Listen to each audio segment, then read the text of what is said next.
हा प्रश्न कंबाईन गट ब मुख्य परीक्षा 2024ला आलेला आहे. तर राज्यपाल पदाच्या नियुक्तीसाठी कोणत्या पात्रता आहेत हे प्रश्नामध्ये विचारले होते. तर पहिली स्टेटमेंट आहे, त्याने वयाची 35 वर्ष पूर्ण केलेली असावी. तर हे अगदी बरोबर आहे. घटनेच्या कलम 157 मध्ये राज्यपाल पदासाठी अर्हता दिलेली आहे, बरोबर.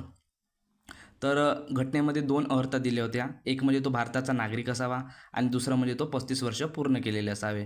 आणि संकेत किंवा परंपरेनुसार दोन गोष्टी दिल्या होत्या.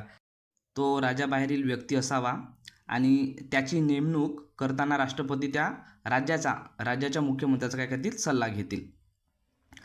त्याच्यानंतर बस स्टेटमेंट आहे की तो संसदेच्या कोणत्याही सभागृहाचा किंवा राज्य विधिमंडळाचा सदस्य नसावा.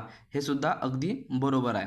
कारण जर तो सदस्य असेल तर निष्पक्ष किंवा मग निस्वार्थ प्रमुख बनू शकणार नाही, म्हणून तो सदस्य नसतो.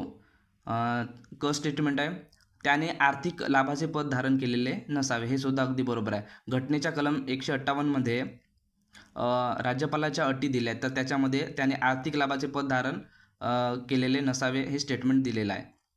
म्हणजे त्याचे वेतन आणि भत्ते हे संसदीय कायद्यानुसार ठरतात, म्हणून त्याला आर्थिक लाभाचे पद धारण करता येत नाही. आणि ड स्टेटमेंट आहे, तो भारताचा नागरिक असावा. हे सुद्धा स्टेटमेंट बरोबर आहे. म्हणजे दुसऱ्या देशातील व्यक्तीला राज्यपाल होता येत नाही, तो फक्त भारतीय नागरिक असला पाहिजे. तर याच्यावरून वरील सर्व स्टेटमेंट काय